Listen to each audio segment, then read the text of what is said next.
إن الحمد لله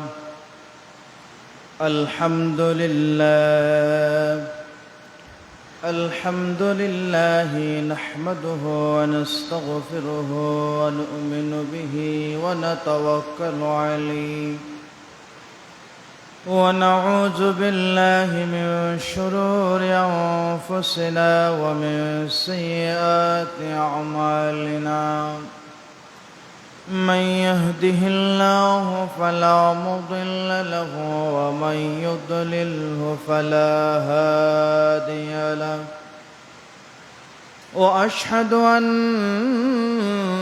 سيدنا وسندنا وحبيب ربنا وطبيبنا وطبيب قلوبنا وأولانا ومولانا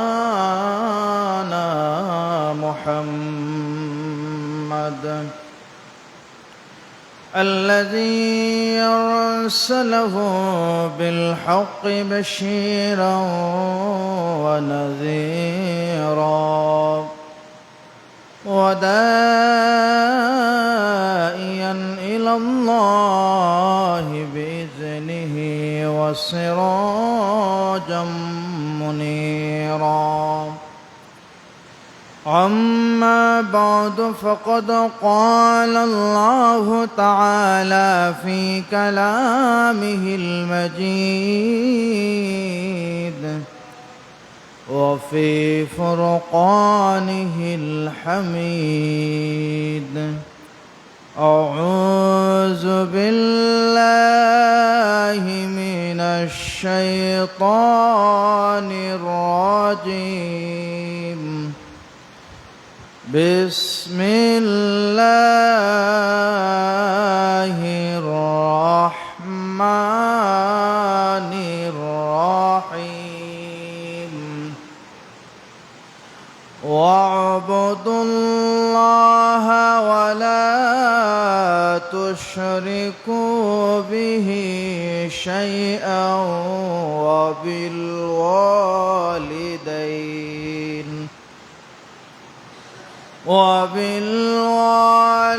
وبالوالدين إحسانا وبذي القربى واليتامى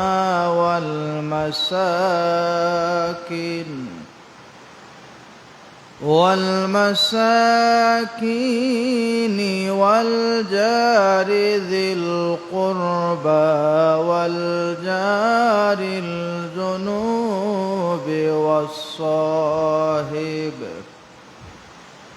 والصاحب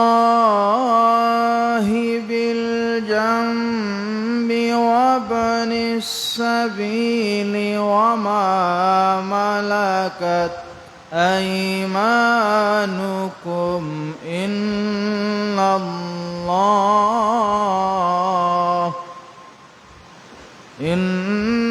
الله لا يحب من كان مختالا فخورا صدق الله العظيم.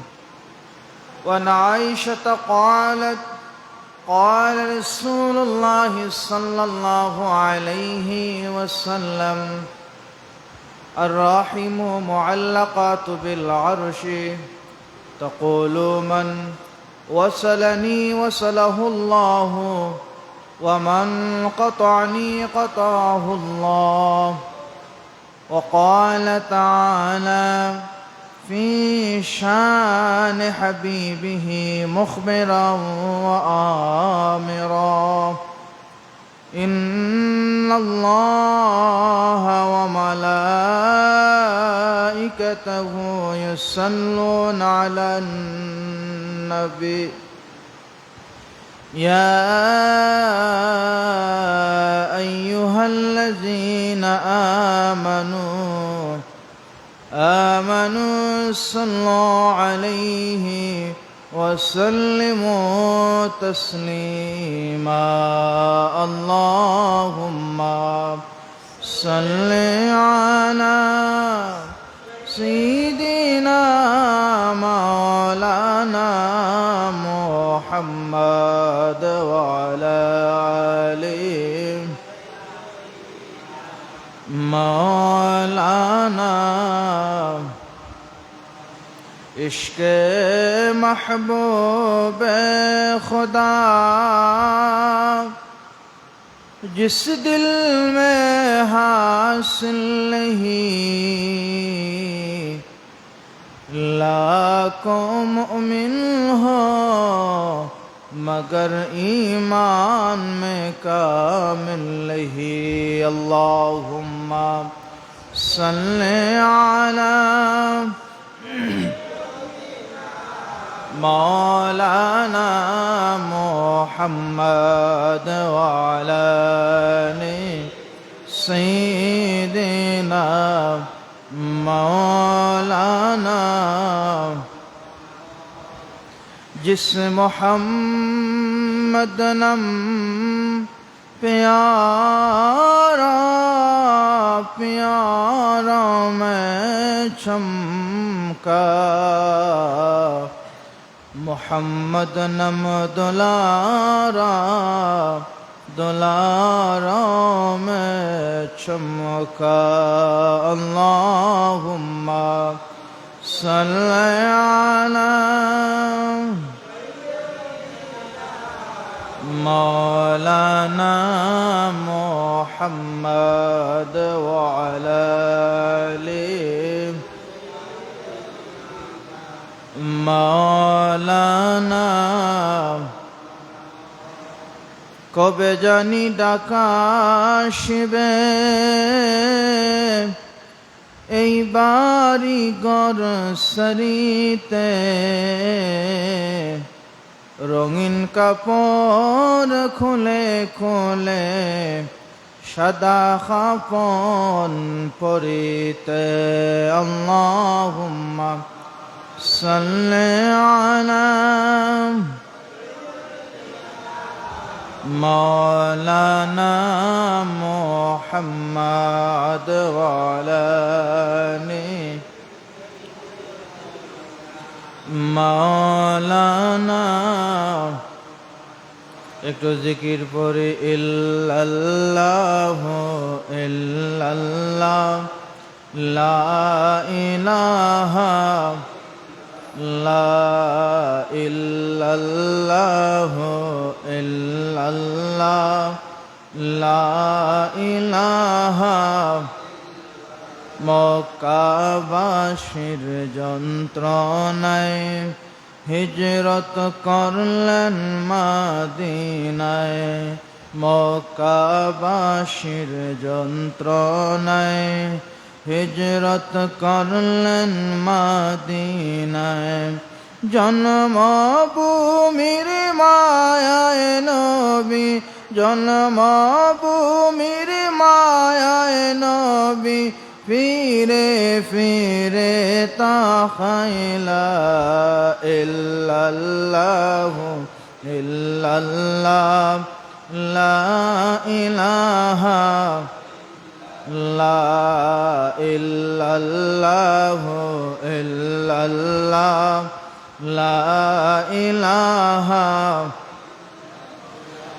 আদম হাওয়া মিলিলা দয়াল নবীর ওসিলায় আদম হাওয়া মিলিলা দয়াল নবীর ওসিলায় কাল হাশরে নাজাত দিও কাল হাশরে নাজাত দিও দয়াল নবীর ওসিলায় ইল্লাল্লাহ ইল্লাল্লাহ লা ইলাহা আল্লাহ ইল্লাল্লাহ ইল্লাল্লাহ লা ইলাহা লা ইলাহা ইল্লাল্লাহু মুহাম্মাদুর রাসূলুল্লাহ সাল্লাল্লাহু আলাইহি ওয়াসাল্লাম। সুবহানাকা লা ইলমা লানা ইল্লা মা 'আল্লামতানা ইন্নাকা আনতাল আলিমুল হাকীম। আল্লাহুম্মা সাল্লি ওয়া সাল্লিম ওয়া বারিক আলাইহি। উপস্থিত সম্মানিত মুসল্লিয়ানে কেরাম, মহান আল্লাহ তাআলার দরবারে অসংখ্য অগণিত শুকরিয়া আদায় করি যে মহান রব্বে কারীম আজকের এই জুমাবার দিনে আল্লাহর নিয়ামতপূর্ণ দিনসমূহের মধ্যে সঈদুল আইয়াম জুমাবার দিনে আল্লাহ তাআলা সমস্ত দুনিয়ামুখী মানুষদের থেকে পছন্দ করে ভালোবেসে আল্লাহর মসজিদের মধ্যে আমাদেরকে আসার বসার তৌফিক দিয়েছেন। সেজন্য মহান রবের দরবারে হৃদয় উজাড় করে উচ্চ আওয়াজ দিয়ে কালিমাত শুকর সমবেত কণ্ঠে আদায় করছি আলহামদুলিল্লাহ। লক্ষ্য করে দরুদ ও সালাম জানাই আকায়ে নামদার তাজদারে মদিনা সঈদুল মুরসালিন খাতামুন নবীন শামসুদ্দোহা বদরুদ্দোজা রসুল আরবি ওয়াল আজমি ইমামুল মুরসালিন সঈদুল মুরসালিন নবী মুহাম্মদ রাসূলুল্লাহ সকলে পড়ে সাল্লাল্লাহু আলাইহি ওয়াসাল্লামের প্রতি। সম্মানিত হাজরিন, আজকে হচ্ছে পবিত্র যুলকাদা মাসের শেষ শুক্রবার, হয়তো বা আজকে শেষ দিন হতে পারে যদি চাঁদ দেখা যায় জিলহজ মাসে। সেই হিসাবে আমরা এই মাসের একদম শেষ দিনে অবস্থান করতেছি, আর এই শেষ দিনটা হচ্ছে জুমাবার দিন।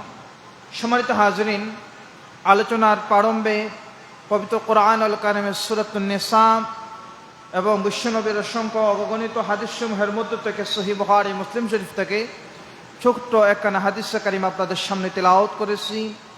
আল্লাহ সুবহানাহু ওয়া তাআলা আমাদেরকে এইটুকুন হিম্মত দান করুন যাতে করে আমি আমলের নিয়তে আপনাদের সামনে কথা বলতে পারি, আর সকলে যাতে আজকের জুমার খুতবার আলোচনা আমাদের হৃদয়ে স্থান দিয়ে পরবর্তী জীবনে পরিপূর্ণ বাস্তবায়ন করতে পারে। আল্লাহ যেন আমাদেরকে এইটুকুন হিম্মত দান করেন।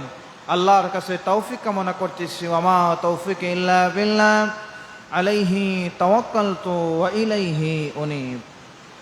সম্মানিত হাজরিন, আলোচনার প্রারম্ভে আপনাদের সামনে যে আয়াতে কারিমা তিলাওয়াত করেছি, আল্লাহ তাআলা সূরাতুন নিসার ৩৬ নম্বর আয়াতে বলতেছেন, ওয়া'বুদুল্লাহা ওয়া লা তুশরিকু বিহি শাইআ। তোমরা আল্লাহ সুবহানাহু ওয়া তাআলার ইবাদত করো, ওয়া লা তুশরিকু বিহি শাইআ, আর তার সাথে শিরিক করো না, তার সাথে কাউকে শরীক করো না। এর পরে আয়াত আল্লাহ পাক পরের অংশ বলতেছেন, ওয়া বিল ওয়ালিদাইনি ইহসানা ওয়া বিযিল কুরবা।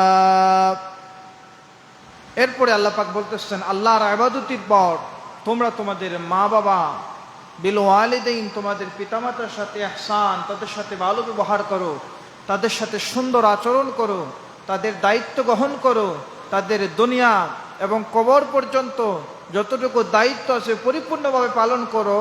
কিসের সহিত? ইহসানা, ইহসানের সহিত। মা মানাল ইহসান, ইহসান কি? ইহসান হচ্ছে সুন্দর আচরণের দ্বারা, দয়া প্রদর্শনের দ্বারা, মহব্বতের দ্বারা মা বাবার দায়িত্বগুলো তোমরা পরিপূর্ণভাবে পালন করো।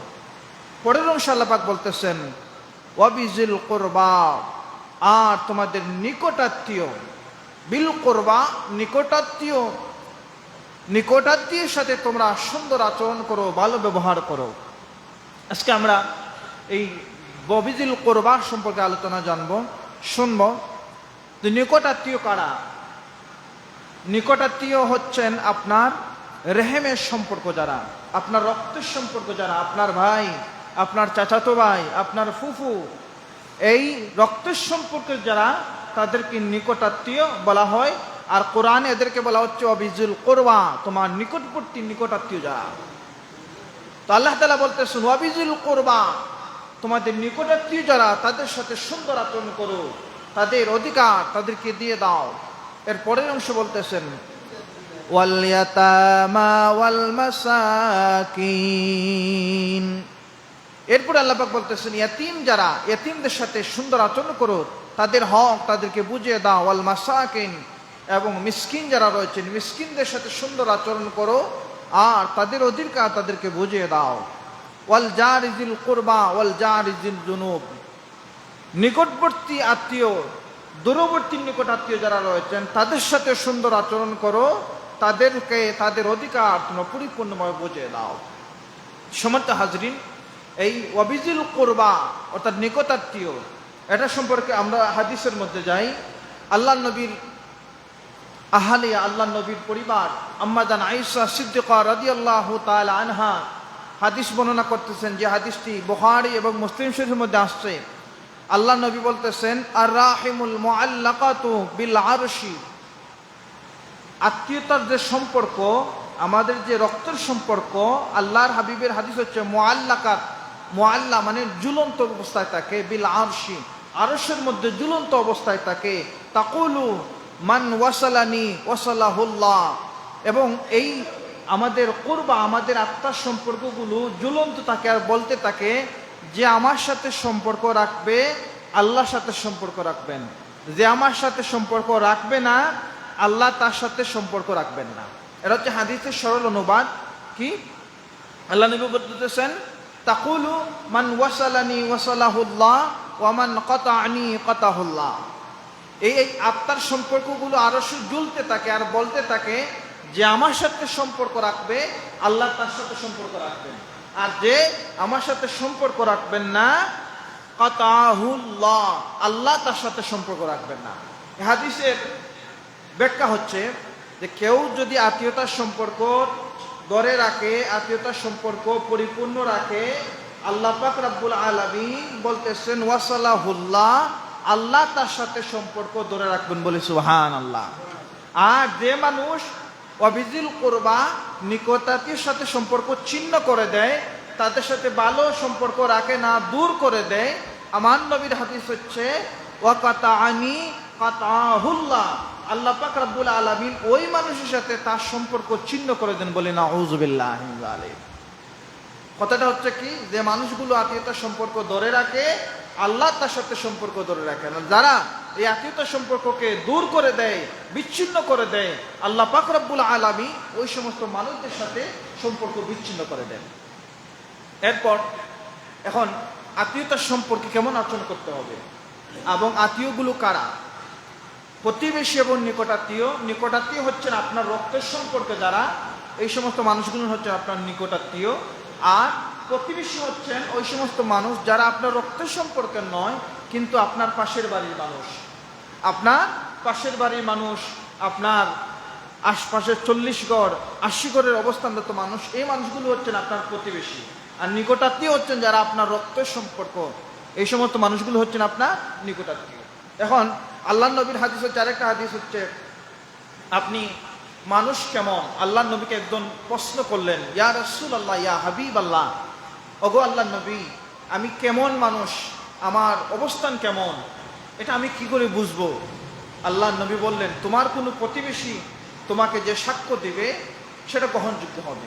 এখন তোমার প্রতিবেশী যদি বলে যে তুমি ভালো মানুষ, তুমি ভালো কাজ করতেছো, তোমার দ্বারা মানুষের উপকার হচ্ছে, কারো ক্ষতি হচ্ছে না, আল্লাহ পাক রব্বুল আলামিন, আল্লাহ নবীর হাদিস হচ্ছে আন আব্দুল্লাহ ইবনে আমর রাদিয়াল্লাহু তাআলা আনহু আনিন নবী সাল্লাল্লাহু আলাইহি ওয়াসাল্লাম قال কি খায়রুল আসহাবি, খায়রুল আসহাবি, খায়রুল শব্দ অর্থ ভালো, সম্মানিত, আসহাবি মানে সাথী, যে তার সাথীদের সাথে ভালো, খায়রুল আসহাবি ইনদাল্লাহ ওয়া খায়রুহুম লিসাহিবিহি, আল্লাহর নিকট ওই মানুষগুলো ভালো যে মানুষগুলো তার প্রতিবেশী অথবা তার সাথীদের নিকট ভালো, বলে সুবহানাল্লাহ। তো নবীর হাদিসের ব্যাখ্যা হচ্ছে যে মানুষগুলো আপনার প্রতিবেশী যদি সাক্ষ্য দেয় আপনি ভালো মানুষ, তাহলে আপনি অবশ্যই ভালো মানুষ। আর আপনার প্রতিবেশী যদি বলে যে আপনি ভালো মানুষ না, আপনি প্রতিবেশীদের হক নষ্ট করতেছেন আপনার জবানের দ্বারা, আপনার কথাবার্তার দ্বারা, আপনার বিভিন্ন মাধ্যমের দ্বারা, তাহলে আপনি ভালো মানুষ নন, আপনি মন্দ মানুষ। আরেকটা হাদিস আছে, আল্লাহ নবী প্রিয় সাহাবী হযরত আব্দুল্লাহ ইবনে মাসউদ রাদিয়াল্লাহু তাআলা আনহু এর স্ত্রী হযরত যায়নাব রাদিয়াল্লাহু তাআলা আনহা আল্লাহ নবী বললেন, তোমরা তোমাদের নিকটাত্মীয়দের সাথে ভালো ব্যবহার করো, তাদেরকে দান করো। অনেক লম্বা করে হাদিস।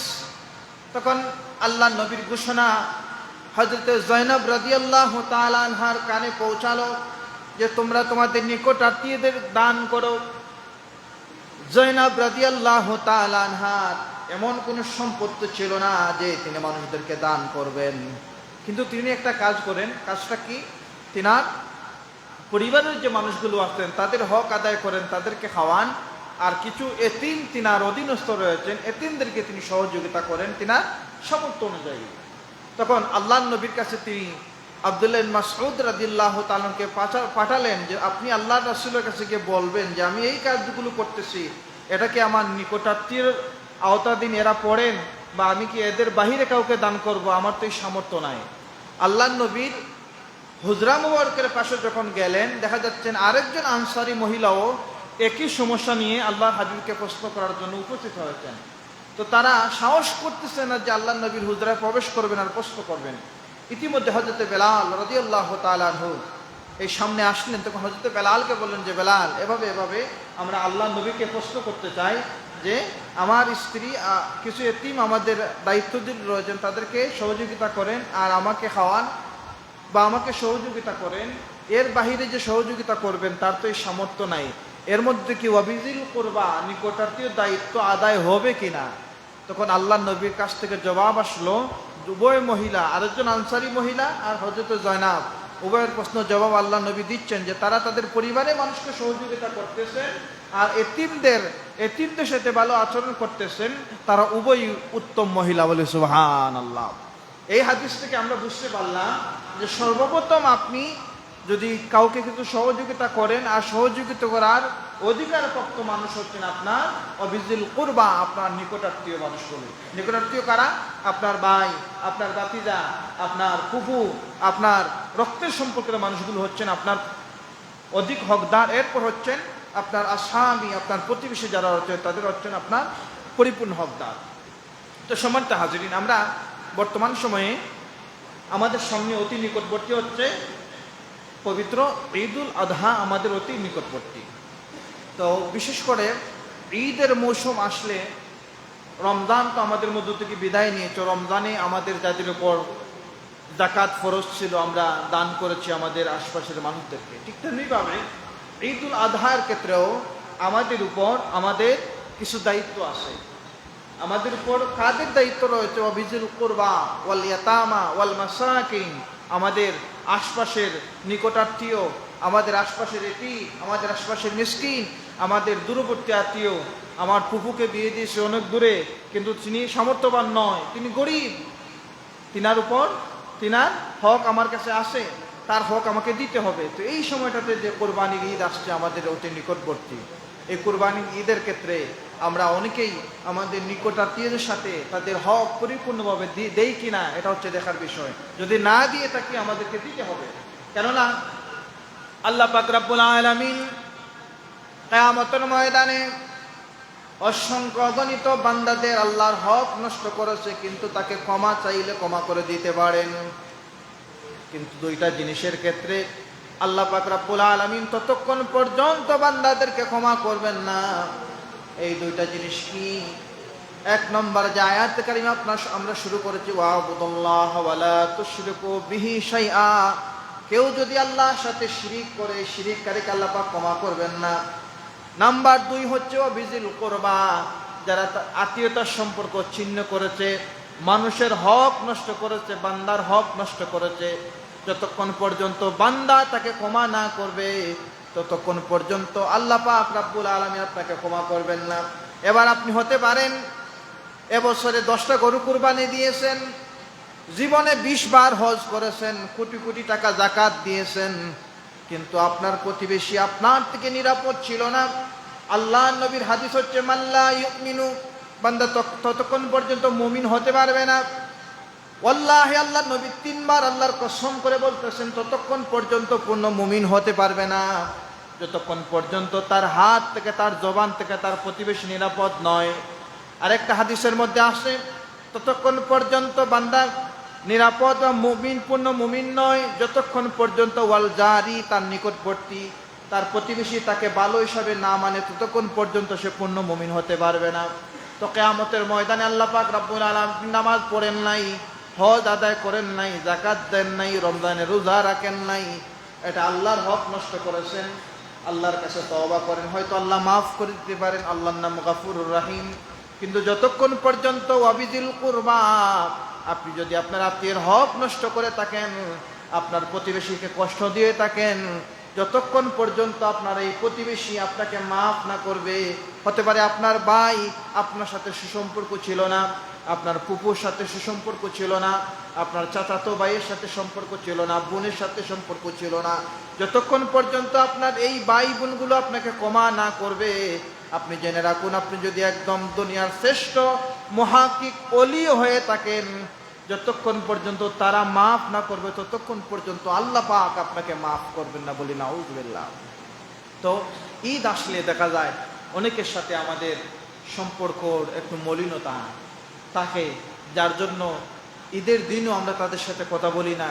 কুরবানির ঈদে যাদের উপর সামর্থ্য রয়েছে, যারা কুরবানি করবেন, দেখা যাচ্ছে অনেক দূরের একজন মানুষকে মোবাইল করে এনে তাকে বস্তা ভরে গোশত দিচ্ছেন, কিন্তু আপনার পাশের করে চাচাতো ভাই আপনি তাকে গোশত দিচ্ছেন না, সে গরিব, সামর্থ্য নাই। আপনার ফুফু, আপনার রেহেমে রক্ত সম্পর্ক, অবিদিল কুরবা, তার সাথে রক্ত সম্পর্ক রয়েছে, সে কুরবানি তো দিচ্ছে না, গরিব এলাকায় তাকে দেখা যাচ্ছে কুরবানির দিনে এক ওয়াক্ত যে রান্না করে সন্তানদেরকে নিয়ে খাবে সে সামর্থ্য নাই, কিন্তু আপনি প্রতিযোগিতা করে আপনার গ্রামের আরেকজনের সাথে প্রতিযোগিতা করে সে দিছে 2টা, আপনি 3টা কুরবানি দিচ্ছেন, সে যদি 5টা, আপনি প্রতিযোগিতা করে 6টা কুরবানি দিচ্ছেন, কিন্তু আপনার অনেক অবিজিল কুরবা, অনেক রক্তের সম্পর্কে আত্মীয় এই গোশত থেকে উপবাস করতেছে। আপনার উপর ফরজ একটা, আপনি একটা দিলে আদায় হয়ে যাবে, কিন্তু আপনি 3টা দিচ্ছেন। কেন দিচ্ছেন?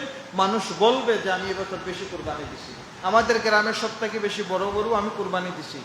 আপনার ফরজ হয়ে গেছে, আপনি মোটামুটি একটা পশু কুরবানি দিলে আপনার কুরবানি আদায় হয়ে যাবে। কিন্তু এই ক্ষেত্রে আপনি যদি মনে করেন যে আমি গ্রামের সবার থেকে বড় দিতে হবে, আল্লাহ পাক রব্বুল আলামিন গত জুমায় বলেছিলাম যে আল্লাহ পাক মানুষের পশু কত বড় কতটুকু এটা দেখেন নাই। আপনার আল্লাহ পাক কি দেখেন?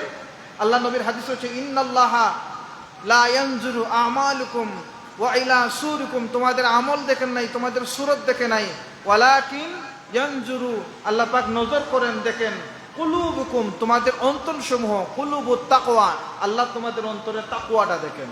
তো কুরবানির ঈদ আসছে আমাদের সামনে, আমরা অনেকেই যাদের সামর্থ্য রয়েছে আল্লাহ পাক দিয়েছেন, আপনারা কুরবানির গরু কিনবেন, কুরবানি দিবেন, কিন্তু এই কুরবানির ক্ষেত্রে যেন ওয়াবিজিল কুরবা, যারা নিকটাত্মীয় তারা যদি উপবাস থাকে, তারা যদি আপনার কুরবানির গোশত না খায়, তাদেরকে যদি আপনি না খাওয়াতে পারেন, আপনি কুরবানি দিচ্ছেন, তাহলে জেনে রাখুন আপনি আল্লাহর কাছে আটকে যাবেন, তাদের হকের জন্য আল্লাহর কাছে আটকে যাবেন। হয়তো আপনি কুরবানি করেছেন অনেক গরু, অনেক মানুষকে খাওয়াইছেন, আপনার শরীরে রাগও আছে, অহংকারও আছে, কিন্তু জেনে রাখুন কাল কিয়ামতের ময়দানে এই সমস্ত আত্মীয়তার জন্য আল্লাহ আপনাকে আটকাতে হবে। নামাজের জন্য, যাকাতের জন্য আল্লাহ পাক হয়তো আপনাকে ক্ষমা করে দিবেন, কিন্তু বান্দার হকের জন্য কখনো আল্লাহ পাক মানুষকে ছাড় দিবেন না। আল্লাহ নবীর হাদিস, এই হাদিসটা বর্ণনা করতে গিয়ে সাহাবা হযরতে আবু হুরায়রা রাদিয়াল্লাহু তাআলা আনহু কান্নায় ভেঙে পড়ে গেলেন যে আল্লাহ পাক রব্বুল আলামিন 3 দল মানুষকে দিয়ে জাহান্নাম উদ্বোধন করবেন। এই 3 দল মানুষ কারা? এই 3 দল মানুষের প্রাথমিক যে বর্ণনা আমরা শুনলে অবাক হয়ে যাব। 3 দল মানুষের মধ্যে 1 নম্বর হচ্ছে যারা আলিম, জ্ঞানবান, সম্মানিত মানুষ, যারা জ্ঞানী মানুষ দ্বারা, আলিম দ্বারা জাহান্নাম উদ্বোধন করা হবে। এখন দুনিয়ার মধ্যে তো আলিম যারা, তাদেরকে আমরা দামি হিসেবে জানি। 2 নম্বর হচ্ছে ওই সমস্ত মানুষ যারা দানবীর মানুষকে দিয়ে জাহান্নাম উদ্বোধন করা হবে। নাম্বার 3 হচ্ছে শহীদ, যারা আল্লাহর জন্য, দ্বীনের জন্য নিজের জীবন কুরবান করেছেন, এই সমস্ত মানুষ হচ্ছেন শহীদ। এই শহীদদেরকে দিয়ে জাহান্নাম উদ্বোধন করা হবে। তো আমরা 2 নম্বরে থাকি। 2 নম্বর হচ্ছে দানবীর দিয়ে কেন জাহান্নাম উদ্বোধন করা হবে? আমরা যতটুকু জানি, কেউ যদি আল্লাহর রাস্তায় দান করে, যাকাত আদায় করে, সদকা দেয়, ফিতরা দেয়, ইয়াতীমদের খাওয়ায়, মিসকিনদের খাওয়ায়, এই সমস্ত মানুষদেরকে আল্লাহ পাক রব্বুল আলামিন জান্নাত দান করবেন, আল্লাহ প্রতিশ্রুতি দিয়েছেন। কিন্তু এই দানবীর দিয়ে আল্লাহ পাক কেন জাহান্নাম উদ্বোধন করেন? আমাদের ভিতরে একটা প্রশ্ন আসতে পারে। সেটার জবাব হচ্ছে আপনি দান করবেন, আপনার উদ্দেশ্য কালিমাতুন হাক্কুন উরিদা বিহাল বাতিল, দান করছেন সত্য কিন্তু আপনার উদ্দেশ্য ভালো না। কুরবানির ঈদে আপনি কুরবানির জন্য অনেক বড় উট কুরবানি দিচ্ছেন, গরু কুরবানি দিচ্ছেন, দুম্বা কুরবানি দিচ্ছেন, কিন্তু কুরবানি দিচ্ছেন সত্য, আর আপনার ভিতরে ভিতরে এই চিন্তা আমার সাথে লাগালাগির ফল এবার পাইবা, তুমি তো গরিব, আমার সাথে হিংসা করো, আমার সাথে মিলেমিশে চলো না, দেখি এবার তোমাকে কে গুস্ত দেয়। সবাইকে ফোন দিচ্ছে, এই অমুক কি এবার গুস্ত টুস্ত তোমরা দিবা না, আমিও দিচ্ছি না, তোমরাও দিও না। তো যারা সামর্থ্যবান তাদের কথা তো সমাজে মোটামুটি একটু বেশিই চলে। তো এই যে আপনি তাকে বন্দি করলেন, কিন্তু আপনি দানবীর, আপনার এই গুস্তটা আপনি দান করতেছেন, অন্য ফকিরকে দিচ্ছেন, গরিবকে দিচ্ছেন, আপনি দানবীর খাতায় আসেন, ঠিক আছে, কিন্তু কাল কিয়ামতের ময়দান আল্লাহ পাক বলবেন যে বান্দা আমার গুস্ত আমাকে দাও, তুমি কেন আমাকে গুস্ত দিলা না? বান্দা অবাক হয়ে যাবেন। আল্লাহ তাআলা দুনিয়ার জমিনে আমরা তো জেনেছি আপনার খাবারের প্রয়োজন ছিল না, আপনার ঘুমের প্রয়োজন ছিল না, আপনার গুস্তের প্রয়োজন ছিল না, কিন্তু আল্লাহ তাআলা আজকে আপনি যে আমাদেরকে গুস্ত করতেছেন কেন? তখন আল্লাহ পাক রব্বুল আলামিনের পক্ষ থেকে জবাব আসবে, তোমার পাশের ঘরের ওয়াবিজিল কুরবা, তোমার নিকটবর্তী তোমার রেহমের সম্পর্কের মানুষ যখন খাবারে অভুক্ত ছিল, কুরবানির গোশত তুমি পেট তৃপ্তি ভরে খেয়েছো, কিন্তু আমার বান্দাকে তুমি দাও নাই, তোমার প্রতিবেশীকে দাও নাই। আমি তখন তোমার প্রতিবেশীর মধ্যে ছিলাম, তুমি যদি তাকে গোশতটা দিতা আমি আল্লাহকে খাওয়াইতা, তুমি তো তাকে দাও নাই, আজকে দাও, আমাকে গোশত দাও।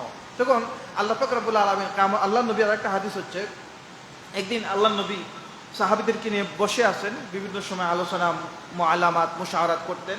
তো বলতেছেন, আচ্ছা সাহাবীরা, গরিব বলতে তোমরা কি বুঝো? প্রকৃত গরিব কারা? সাধারণ অবস্থায় আমরা গরিব মনে করি যে সমস্ত মানুষের সামর্থ্য কম, তৃপ্তি করে খাবারের মজুদ নাই, ভালো কাপড়ের মজুদ নাই, নিজস্ব একটা বাড়ি নাই, এই সমস্ত মানুষদেরকে তো আমরা মোটামুটি গরিব মনে করি। আল্লাহ নবী বলতেছে, সাহাবীরা বললেন, আল্লাহ নবী কিছু বলতেছেন না। এরপরে শেষ সময়ে সাহাবীরা বলতেছেন, আল্লাহে ওয়া রাসূলুহু আলাম, আল্লাহ এবং আল্লাহ রাসূল ভালো জানেন। তখন আল্লাহ নবী বলতেছেন, প্রকৃত গরিব হচ্ছে ওই সমস্ত মানুষ যারা দুনিয়ার জমিন থেকে অনেক নেকি নিয়ে কিয়ামতের ময়দানে যাবে, কিন্তু কিয়ামতের ময়দানে গিয়ে তার নেকিগুলো শেষ হয়ে যাবে, সে ফকির হয়ে যাবে, আর এই সমস্ত মানুষটাকে টেনে হেঁচড়ে জাহান্নামে নেওয়া হবে। সাহাবীরা অবাক হয়ে গেল, ইয়া রাসূলুল্লাহ, ইয়া হাবিবাল্লাহ, এটা কি বলেন?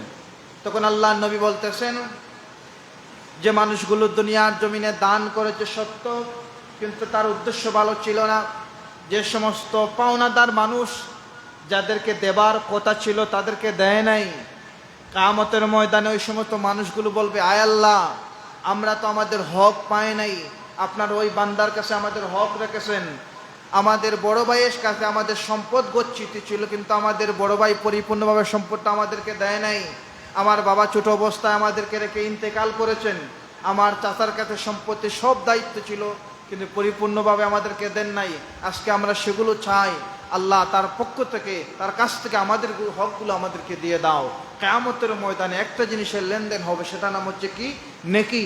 সেদিন আর কেউ সম্পদের লেনদেন করবে না, পোশাকের লেনদেন করবে না, খাবারের লেনদেন করবে না। তো লেনদেনগুলো কেমন করে হবে? আর যে মানুষগুলো আপনার হক নষ্ট করেছে, আপনার সাথে ভালো ব্যবহার করে নাই, এই মানুষগুলো যখন আপনার সামনাসামনি দাঁড়াবে, তখন আল্লাহ পাক বলবেন, আজকে তুমি তার কাছ থেকে কিভাবে সমাধান চাও? তখন প্রত্যেকটা মানুষ নেকির জন্য আত্মহারা থাকবেন, পাগল থাকবেন। তখন বলবেন, আয় আল্লাহ, দুনিয়ার জমিনে কুরবানির গোশত দেয় নাই, অসুবিধা নেই, আমার যে হক নষ্ট করেছে এই হকের জন্য আমার কিছু নেকির প্রয়োজন। আল্লাহ পাক রব্বুল আলামিন আপনি কুরবানি করে যে নেকি অর্জন করেছিলেন, এই নেকিটা একজনকে দিলেন। এবছর চাচাতো ভাইকে আঘাত করেছেন, 10 বছর আগে ফুফুর সাথে মন্দ ব্যবহার করে আজ পর্যন্ত যোগাযোগ করে নাই, উনি ইন্তেকাল করছে, জানাজা পর্যন্ত যায় নাই, ফুফু দাঁড়াবে, আমার ভাইয়ের কাছে তো বাবার সম্পত্তি ছিল, আমি তার কাছ থেকে সম্পত্তি আশা করি নাই, কিন্তু আমার বাবার যে সম্পত্তি এটা তো আমাকে দেয় নাই, আল্লাহ আজকে আমাকে দিন। তখন দেখা যাবে ফুফু অনেক নেকির প্রয়োজন, আপনার পক্ষ থেকে আপনার ফুফুকে নেকি দেওয়া হবে। এভাবে নেকি দিতে দেখা যাচ্ছে অনেক মানুষকে আপনি নেকি দিয়ে দিচ্ছেন, আপনার সম্পদ শেষ হয়ে গেছে। সম্পদ কি? দুনিয়ার জমিনে দান করে দানবীর হয়ে যে নেকি অর্জন করেছিলেন, অনেক মানুষকে দিয়েছেন, এখন নেকি শেষ হয়ে গেছে, এই মুহূর্তে আপনি গরিব হয়ে গেলেন। আপনি তো দুনিয়ার জমিনে ছিলেন দানবীর, আজকে আপনার কিছু নাই। তো আল্লাহ নবী এই মানুষটাকে গরিব বলেছেন। এখন দেখা যাচ্ছে অনেক মানুষ এখনো পাওনাদার রয়ে গেছে, বাজারে গেছেন খরচ করতে। একজন মধ্যবিত্ত মানুষ মাছ কিনতে গেছে। আমার নবীর হাদিস ইসলাম কত সুন্দর। আল্লাহ নবী বলে দিচ্ছেন বাজারের দ্রব্যমূল্য ক্রয়ের ব্যাপারে। আপনার একজন ভাই একটা পশু অথবা মাছ খরিদ করতেছেন, সে দাম করেছে, যতক্ষণ পর্যন্ত বাইয়ে খেয়ার বাই মজলিস ফেকাহের মাসলা হলো, যতক্ষণ পর্যন্ত আপনার এই ভাই দামাদামি শেষ না করবে, তাদের ব্যবসায় লেনদেন সমাধান না হবে, ততক্ষণ পর্যন্ত আপনি দামাদামি করবেন না। কিন্তু আপনার আমার সমাজে এমন মানুষও আছে, তার সামর্থ্য বেশি, আপনি গিয়ে দাম করতেছেন, মধ্যবিত্ত মানুষ, দেখা যাচ্ছে আপনি যদি 500 টাকা বলেন, তিনি গিয়ে বলতেছেন আমি 700 টাকা দিচ্ছি, আমাকে দাও। সে মানুষটা চেহারা মলিন হয়ে গেল, ইচ্ছা ছিল মাছটা কিনার, কিনতে পারে নাই, কিয়ামতের ময়দানে ওই মানুষটাও আপনাকে আটকাবে। আর এই মানুষ থেকে মুক্ত থাকার জন্য আমার নবীর হাদিস ইসলাম কি বলে দিচ্ছে? ইসলাম বলে দিচ্ছে আপনার ভাই যখন দামাদামি করতেছে, আপনি তখন দামাদামি করবেন না। আপনার ভাই যখন একটা জিনিস খরিদের জন্য দামাদামি করতেছে, যতক্ষণ পর্যন্ত আপনার ভাই এখান থেকে আলাদা না হবে, ততক্ষণ পর্যন্ত আপনি দামাদামি করবেন না। এই ভাইও কিয়ামতের ময়দানে আপনাকে আটকে দেবে। তো সম্মানিত হাজরিন, তো আমাদেরকে আল্লাহ পাক রব্বুল আলামিন এই জমিনে পাঠিয়েছেন, প্রত্যেকটা মানুষকে আল্লাহ পাক দায়িত্বশীল করে সৃষ্টি করেছেন। দায়িত্বশীলতার দৃষ্টি থেকে কেউ মনে করতে পারেন যে আমি তো টাকাওয়ালা নই, তাহলে তো আমি কোনো দায়িত্ববান না। টাকাওয়ালা নন, আপনি বেঁচে গেছেন, আপনার উপর বিশাল দায়িত্ব নাই, আপনার পরিবারের দায়িত্ব আছে। সম্মানিত হাজির, আজকে আমরা যে বিষয়ের সামনে নিয়ে আসছি, অবিদিল কুরবা, নিকটাত্মীয়ের সাথে কুরবানির ঈদের সময় আমাদের যে আচরণ, কুরবানির গোশতগুলোর যে বন্টন, যেগুলো দেখেন, এই কুরবানি কিসের জন্য আল্লাহ পাক ফরজ করেছেন? লিল্লাহি, আল্লাহর জন্য। কিসের জন্য? আল্লাহর জন্য। এখন যে মানুষ কুরবানি দিবেন, আল্লাহর এই বান্দা গোশত কিনে খাওয়ার সামর্থ্য আছে না নাই? আছে, অবশ্যই তো আছে। ঈদের আগের দিনও তিনি চাইলে গোশত কিনে খেতে পারেন, আল্লাহ পাকে সামর্থ্য রেখেছেন। দেখেন আল্লাহ কি জিনিসটা পরীক্ষা করেন, গভীরভাবে একবার চিন্তা করুন। আপনি কিনে খেতে পারেন, এজন্য আল্লাহ আপনার উপর কুরবানি ফরজ করেছেন। এখন আল্লাহ পাক রব্বুল আলামিন আপনার কি জিনিসটা দেখবেন, যে তোমার খাবার সামর্থ্য আছে, এরপর আমার নামে যেটা কুরবানি দাও, দেখি এটার দিকে তোমার লোভ কেমন। কুরবানি করার ক্ষেত্রে আপনি যখন কুরবানি করতেছেন, কি বলেন? বিসমিল্লাহ আল্লাহু আকবার, আল্লাহর নামে কুরবানি করলাম। আরো যখন আপনি দোয়া করবেন, কুলিন্না সালাতি ওয়া নুসুকি ওয়া মাহইয়ায়া ওয়া মামাতি লিল্লাহি রাব্বিল আলামিন, আমি পশুটাকে কুরবানি করলাম, এই পশুর কুরবানি, আমার জীবন, আমার নামাজ, আমার সব কিছু আপনার জন্য বলে আপনার কুরবানির পশুটার গলার মধ্যে আপনি সুরে লাগাইছেন। কেন? এটা আমি আল্লাহর রাস্তায় দিয়ে দিয়েছি, আল্লাহর জন্য কুরবানি করেছি। এই মনোভাব তো কুরবানি করার পর আপনার মনোভাব পরিবর্তন হয়ে যায়। এই গরুর কলিজা, গরুর সিনা, গরুর যে আরো গুরুত্বপূর্ণ মজাদার যে খাবারগুলো, এগুলো আপনি আপনার কারণে নিচ্ছেন। কিন্তু কুরবানি করলেন কার জন্য? যে আমি আল্লাহর জন্য দিয়ে দেব। কিন্তু কুরবানি করার সাথে সাথে আপনার এই অংশগুলো আপনার জন্য আপনি নিলেন, এরপর আপনার ইচ্ছা স্বাধীন আপনি গোশতগুলো বন্টন করে দিলেন। এই যে আল্লাহ কোরআন যে আয়াতটা তিলাওয়াত করলাম, ওয়াবিজিল কুরবা, নিকটাত্মীয়রা পেল না, ওয়াল ইয়াতামা ওয়াল মাসাকিন ওয়াল জারিদিল কুরবা ওয়াল জারিদিল জুনুব, দূরবর্তী আত্মীয়, নিকটাত্মীয়, এরা তো অনেক দূর, এদেরকে তো দিচ্ছেন না। এই ক্ষেত্রে আল্লাহ পাক দেখেন, যারা কুরবানি দেয় তাদের তাকওয়া দেখেন, যে পশুর প্রতি তাদের লোভ না আমার নিয়ামতের প্রতি তাদের লোভ। তারা পশু কুরবানি দিয়ে আমার তাকওয়া চায়, আমার রেজামন্দি চায়, নাকি দুনিয়ার সে খাবার গুস্ত খেতে চায়। আল্লাহ নবীর হাদিস, আল্লাহ পাক তোমাদের গুস্ত খান না, আল্লাহ পাক তোমাদের পশু রুক্ত দেখেন না, আল্লাহ পাক দেখেন কি তোমাদের তাকওয়া, তোমাদের ভিতরের যে তাকওয়া, এটা আল্লাহ পাক দেখেন, আর কিছু দেখেন না।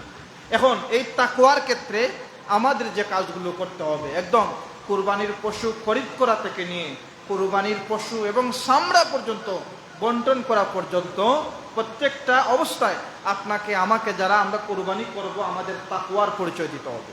এখন তাই তাকওয়াগুলো কি? আপনি যখন কুরবানির পশু খরিদ করবেন, এক্ষেত্রে একটা সুন্দর পশু আপনি খরিদ করবেন। হতে পারে এটা ছোট, সমস্যা নাই, 2 বছর বয়স হয়ে গেছে, 2 বছর বয়সী একটা পশু গরু আপনি কুরবানি দিতে পারেন। তো এই কুরবানির ক্ষেত্রে আপনার যে 2 লক্ষ টাকা 3 লক্ষ টাকা দিয়ে কুরবানি দিতে হবে, আল্লাহ পাক কিন্তু এটা বলেন নাই। আল্লাহ পাক কিন্তু এটা বলেন নাই যে আপনাকে গ্রামের সবার থেকে বড় কুরবানি দিতে হবে। আল্লাহ বলেছেন তুমি কুরবানি করো, সামর্থ্য হয়ে যায়, তোমার সামর্থ্য অনুযায়ী তুমি কুরবানি করো। এক্ষেত্রে আপনি সুন্দর একটা পশু খরিদ করলেন কুরবানি করার জন্য।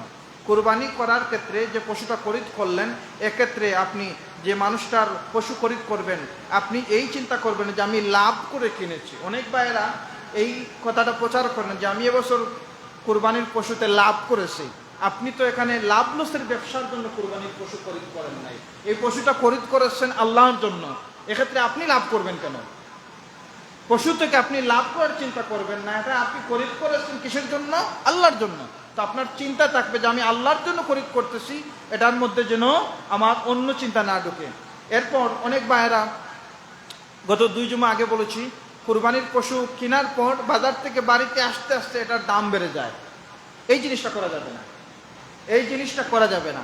এরপর আপনার পাশের বাড়ির একজন গরু কিনেছে, যে টাকায় আপনি কিনেছেন তার চেয়ে হয়তো সমান টাকায় বা কম টাকায়, তার থেকে উপরে যেতে গিয়ে আপনি বলতেছেন আপনি তার থেকে 20,000 টাকা বলন দিয়ে গরুটা খরিদ করেছেন। এই যে আপনি মিথ্যাচার করতেছেন, আল্লাহ পাক কিন্তু দেখতেছেন, আল্লাহ দেখতেছেন। এটা করা যাবে না, এই জিনিসটা করা যাবে না। এবং আপনার ভাই বাতিজা যারা কুরবানির পশু কিনে আনে, তাদেরকে বলে দিন যে বাবারা তোমরা এই কাজটা করবা না। যেটা সঠিক দাম কেউ যদি জানতে চায় তোমরা বলবা, আগ বাড়িয়ে বলার প্রয়োজন নাই।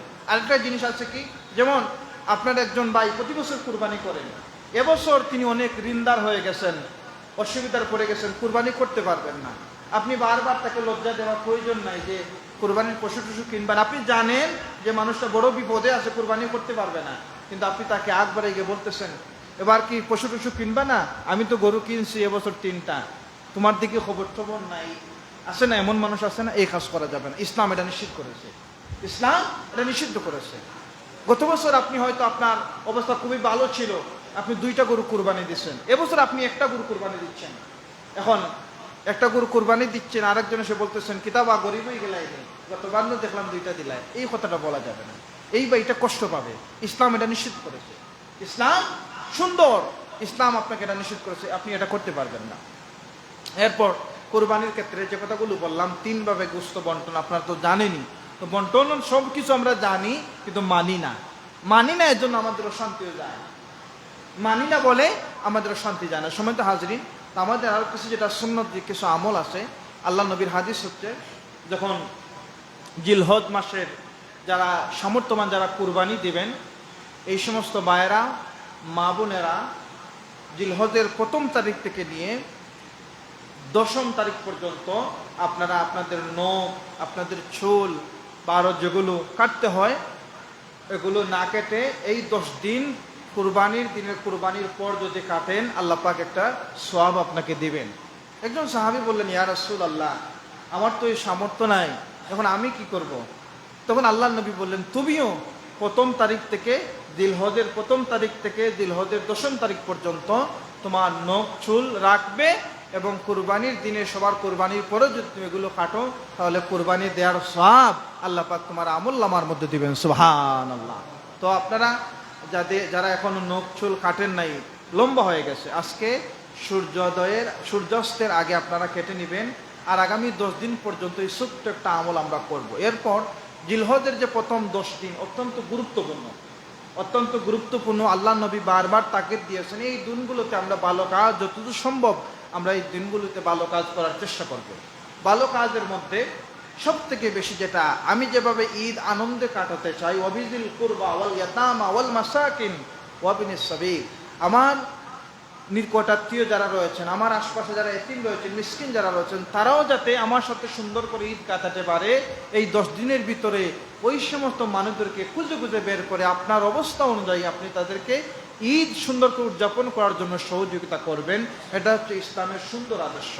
এরপর এই 10 দিন 9 তারিখ পর্যন্ত আপনারা যারা চাইলে নফল রোজা রাখতে পারেন, এই দিনগুলো বড় গুরুত্বপূর্ণ। এরপর বিশেষ করে ইয়াউমুল আরাফা 9 তারিখ, জিলহজের 9 তারিখ আরাফার দিনের রোজা অত্যন্ত গুরুত্বপূর্ণ, আপনারা চাইলে এই রোজাটা রাখবেন, অনেক সওয়াব হবে। এরপর আমরা এই দিনগুলোতে যারা হজে যেতে পারি নাই, যাদেরকে আল্লাহ পাক সামর্থ্য দেন নাই, আমরা আক্ষেপ করব আর তাকবীরে তাশরিফ পড়বো আর আল্লাহর কাছে দোয়া করব, আল্লাহ আগামী বছর যেন আমি আপনার বাড়িতে যেতে পারি, আপনার হাবিবের বাড়িতে যেতে পারি। এই আক্ষেপ নিয়ে আল্লাহর কাছে বেশি বেশি করে আমরা দোয়া করব। এটা হচ্ছে ইসলামী শিক্ষা। এরপর যেটা বললাম, প্রতিবেশী যারা রয়েছেন তাদেরকে আমরা সহযোগিতা করার চেষ্টা করব ঈদের কুরবানির ক্ষেত্রে, যাতে কোনো ক্ষেত্রেই আমাদের লৌকিকতা প্রকাশ না পায়, এগুলো আমাদেরকে খেয়াল রাখতে হবে। এরপর যাদের সাথে সম্পর্ক আপনার দূরত্ব হয়ে গেছে, দেখেন আল্লাহর নবীর হাদিস হচ্ছে যে আপনি উত্তম প্রতিবেশী নয়, তার সুখের সময় আপনি তাকে সঙ্গ দিচ্ছেন, আমার নবী বলতেছেন সে উত্তম প্রতিবেশী নয়। এরপর প্রতিবেশী যারা এই জিনিসটাকে তুচ্ছ মনে করেন, আল্লাহ নবী বলতেছেন লা ইয়াদখুলুল জান্নাহ, ওই মানুষগুলো জান্নাতে প্রবেশ করবে না যারা আত্মীয়তার সম্পর্কে ওয়াল জারি ওয়া বাকিয়াহু, আল্লাহ নবীর হাদিস হচ্ছে যারা আত্মীয় সম্পর্ক ছিন্ন করে দেয় এই মানুষগুলো জান্নাতে যেতে পারবে না। এজন্য ঈদ হলেও, ঈদকে সামনে রেখে হলো, যাদের সাথে আপনার মনোমালিন্যতা রয়েছে, ঈদকে সামনে রেখে আপনি তাকে দাওয়াত দিতে পারেন যে ঈদের দিন আমার বাড়িতে আসবা, যা হয়েছে বাদ দিয়ে দাও। দেখেন আপনারা গত বছর এই কোরবানির দিনে আপনার অনেক আত্মীয় স্বজন ছিলেন যাদের সাথে আমরা ঈদ করেছি, কিন্তু এবছর এই মানুষগুলো দুনিয়ার জমিনে নাই, তাদের সাথে চাইলেও আমরা ঈদ করতে পারবো না। এজন্য আর এই ঈদকে আপনার জীবনের শেষ ঈদ মনে করে প্রত্যেকের সাথে সুসম্পর্ক রাখবে। দেখেন আল্লাহ নবী আরেক হাদিস হচ্ছে, আপনি যদি চান আপনি কবরে যাবার পর মানুষ আপনার সম্পর্কে ভালো বলুক, তাহলে আপনার প্রত্যেকটা মানুষের সাথে আপনি সুন্দর আচরণ করুন, ভালো ব্যবহার করুন, তবে আপনি কবরে যাবার পর এই মানুষগুলোর সাথে এই মানুষগুলো আপনার সম্পর্কে ভালো আচরণ করবে, আপনার সম্পর্কে ভালো ব্যবহার করবে। আর এই যে ভালো ব্যবহারটা আল্লাহ পাক রব্বুল আলামিন নফল নেকিতে আপনার কবরের মধ্যে পৌঁছে দেবেন, সুবহানাল্লাহ। আরেকটা কথা, আপনি মনে করেন যে সে আমার সাথে দুষ করেছে, আজকেই তাকে আমি শেষ করে দেব, কিন্তু দেখেন এমন মানুষ আছে যাদের সাথে আমরা এমন খারাপ আচরণ করেছি, আজ পর্যন্ত তার সাথে আমাদের দেখা হয় নাই, সে ইন্তেকাল করেছে। মৃত্যুর পর যখন আমরা খবরটা শুনি তখন আমাদের ভিতরে একটা কষ্ট লাগে, দাগ কাটে, তার সাথে আমি বড় খারাপ আচরণ করেছিলাম, মানুষটা আজকে দুনিয়ার জমিনে নাই। আরেকটা জিনিস আপনারা গভীরভাবে চিন্তা করবেন, দেখবেন এমন অনেক মানুষ বা অনেক আত্মীয় স্বজন আছে যাদের সাথে আমাদের জীবনের শেষ দেখা হয়ে গেছে, আর তাদের সাথে দেখা হবার সুযোগ নাই। এজন্য আমার নবীর হাদিস হচ্ছে, প্রত্যেকটা মানুষের তুমি যখন কথা বলবা মনে করবা হয়তো তার সাথে আমার আর দেখা হবে না, শেষ দেখা। এজন্য এই আচরণ যেন শেষটা যেন, আমরা একটা প্রবাদ আছে না, সব ভালো শেষ ভালো যা, সব ভালো তার, এজন্য শেষটা যেন ভালো হয়। প্রত্যেক মানুষের যখন আমাদের দেখা হবে, হয়তো আমাদের এই দেখাটা শেষ দেখা হতে পারে, এখন এই মানুষটা হতে পারে নবীজুল কুরবা, আমার আত্মীয় স্বজন, আমার প্রতিবেশী। এজন্য প্রত্যেকটা মানুষের সাথে ভালো আচরণ করে যদি আমাদের জীবনটাকে আমরা অতিবাহিত করতে পারি, তাহলে নবীজুল কুরবা, আমাদের আত্মীয় স্বজন, আমাদের রেহেমের সম্পর্কের মানুষগুলো আক্ষেপে আল্লাহ পাক রব্বুল আলামিন আমাদের জান্নাতের ফয়সালা করে দেবেন, সুবহানাল্লাহ। আল্লাহ পাক রব্বুল আলামিন আমাদেরকে কবুল করুন, আত্মীয়দের সাথে সুসম্পর্ক রেখে আমাদের সামনের জিন্দেগিটাকে পরিচালনা করার তৌফিক দান। সবাই বলি আমিন। ওয়া আখির দাওয়ানা আলহামদুলিল্লাহি রাব্বিল আলামিন। বালাগাল উলা বিকামালিহি কাশাফাত দুজা বিজামালিহি হাসানাত জামিউ খিসালিহি সাল্লু আলাইহি ওয়া আলিহি। আস্তাগফিরুল্লাহ ইন্নাল্লাহা গফুরুর রহিম। আস্তাগফিরুল্লাহ রাব্বি মিন কুল্লি জামবি ওয়া আতুবু ইলাইহি লা হাওলা ওয়ালা قوة إلا بالله العلي العظيم. لا إله إلا الله محمد رسول الله. اللهم آمين. الحمد لله رب العالمين والعاقبة للمتقين والصلاة والسلام على رسوله الكريم وعلى آله وصحابه أجمعين. سبحانك لا علم لنا إلا ما علمتنا إنك أنت العليم الحكيم. اللهم اغفر لنا قبل الموت وارحمنا عند الموت ولا تعذبنا بعد الموت ولا تحاسبنا يوم القيامة إنك على كل شيء قدير. ربنا ظلمنا أنفسنا وإن لم تغفر لنا وترحمنا لنكونن من الخاسرين. আল্লাহ তাআলা জুমাবার দিন তোমার মায়ার বান্দারা দুনিয়ার সমস্ত কাজকে পিছনে ফেলে তোমার ঘর মসজিদের মধ্যে হাজিরা দিয়েছেন। আল্লাহ গুনাহগার বুঝি না, নেককার বুঝি না, আমাদের প্রত্যেকের জীবনের গুনাহগুলি আজকের দিনের উসিলায় তুমি মুনিব মাফ করে দাও। অমুনিব, আমরা জেনে না জেনে, বুঝে না বুঝে, মন্দর পাল্লায় পড়ে, শয়তানের ধোকায় পড়ে, বয়সের দোষে সগীরা কবিরা যত গুনাহ করেছি, তুমি আল্লাহ আমাদের সমস্ত গুনাহগুলি মাফ করে দাও। বুক ভরে আশা নিয়ে তোমার কাছে দোয়া করি মুনিব, আমাদের কলেজার টুকরা জিন্দা মুর্দা মা বাবাদের মাফ করে দাও। যারা কবরে চলে গেছেন তাদের কবরগুলো জান্নাতের বাগান বানিয়ে দাও। রব্বিরহামহুমা কামা রব্বায়ানি সগীরা। আল্লাহ, যাদের মা বাবা হায়াতে বাকি আছেন, আল্লাহ সুস্থতার সহিত আমাদের মাতার ছায়া হিসাবে এই জমিনে দীর্ঘদিন বাকি রাখিও। আল্লাহ, আমাদের যাদের আওলাদ দাই নেক আওলাদ দান করো। যাদের আওলাদ দিয়েছ আওলাদ দিয়ে দুনিয়া আখিরা আমাদের বেইজ্জতি করিও না।